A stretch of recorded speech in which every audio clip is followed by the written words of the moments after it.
নৰেন্দ্ৰ মোদী ডাঙৰীয়াৰ তৃতীয়খন চৰকাৰৰ প্ৰথমখন যি বাজেট এই বাজেটখন আমি ইতিমধ্যে চালোঁ আৰু আমি যি ধৰণে ভাবি আছিলোঁ প্ৰথমৰ পৰাই যে এইবাৰ যিখন নৰেন্দ্ৰ মোদী ডাঙৰীয়াৰ নেতৃত্বাধীন চৰকাৰ এই চৰকাৰখনৰ চাহকাফে নৰেন্দ্ৰ মোদী বা বিজেপিৰ ইয়াৰ চেনিটো হৈছে চন্দ্ৰবাবু নাইডুৰ আৰু চাহপাতটো হৈছে নীতিশ কুমাৰৰ। গতিকে এই ধৰণৰ এখন বাজেটে আমি ভাবিছিলোঁ যে বিজেপি চৰকাৰে আচলতে এনেকুৱা এখন বাজেটেই কৰিব, কাৰণ তাৰ মাত্ৰ দুটা উদাহৰণ দিলে আপোনালোকে অসমবাসী ৰাইজে সকলো কথা বুজি পাব যে এইবাৰৰ বাজেটত মই প্ৰথমতেই কৈছোঁ যে নৰেন্দ্ৰ মোদী ডাঙৰীয়াই কেৱল নিজে প্ৰধানমন্ত্ৰী হৈ থাকিবৰ কাৰণে তেওঁৰ সোঁফালে যদি নীতিশ কুমাৰ আৰু বাওঁফালে কান্ধত চন্দ্ৰবাবু নাইডুৰ দুয়োগৰাকীৰ কান্ধত ভেজা দি তেওঁ প্ৰধানমন্ত্ৰী হৈ থাকিবৰ কাৰণে এই বাজেটখনত তেওঁ উলংগ ৰূপত অৰ্থনৈতিক পেকেজবিলাক ঘোষণা কৰিলে। দুটা উদাহৰণৰ অন্ধ্ৰপ্ৰদেশক পুনৰ নিৰ্মাণ আইনৰ অধীনত অন্ধ্ৰপ্ৰদেশলৈ চলিত বিত্তীয় বৰ্ষত 15,000 কোটি টকা এই বাজেটত নিৰ্ধাৰণ কৰা হৈছে।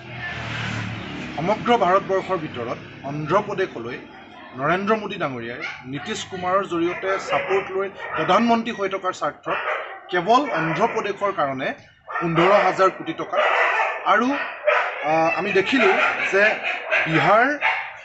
বিহাৰত বানমুক্ত বিহাৰ গঠন কৰিবৰ কাৰণে নীতিশ কুমাৰ ডাঙৰীয়াক সন্তুষ্ট কৰি ৰাখি প্ৰধানমন্ত্ৰী হৈ থকাৰ স্বাৰ্থত বিহাৰলৈ আগবঢ়াইছে 11,500 কোটি টকা।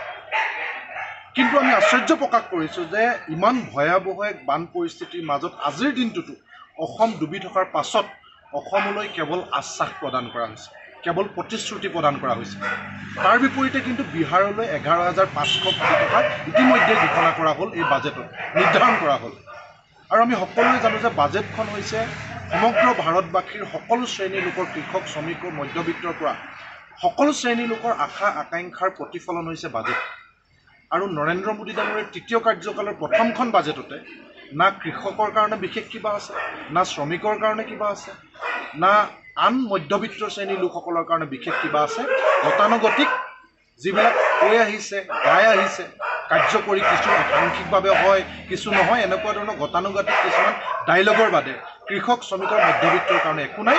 আৰু তাত উলংগভাৱে কি ধৰণেৰে ধনিক শ্ৰেণীৰ কাৰণে বিশেষ কিছুমান সুবিধা পাকে পকাৰে ৰং সানি তাত খোদিত কৰা হৈছে, সেয়াও আমি দেখিছোঁ। আৰু তাতকৈ ডাঙৰ কথা যে কেৱল প্ৰধানমন্ত্ৰী হৈ থকাৰ স্বাৰ্থত নৰেন্দ্ৰ মোদী ডাঙৰীয়াই নীতিশ কুমাৰ, চন্দ্ৰবাবু নাইডুক সন্তুষ্ট কৰি ৰাখিবৰ কাৰণে বিহাৰক বানপানী নিৰ্মূলৰ নামত দিয়া হ'ল 11,500 কোটি আৰু অন্ধ্ৰপ্ৰদেশক দিলে 15,000 কোটি।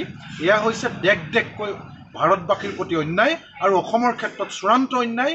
এই বাজেটখন নিৰাশাজনক, সুবিধাবাদী, স্বাৰ্থপৰ, নিজে আসনৰ গাদীত অধিষ্ঠিত হৈ থাকিবৰ কাৰণে অসমবাসী ৰাইজক পৰা চূড়ান্ত প্ৰতাৰণাৰ দলিল এই বাজেট।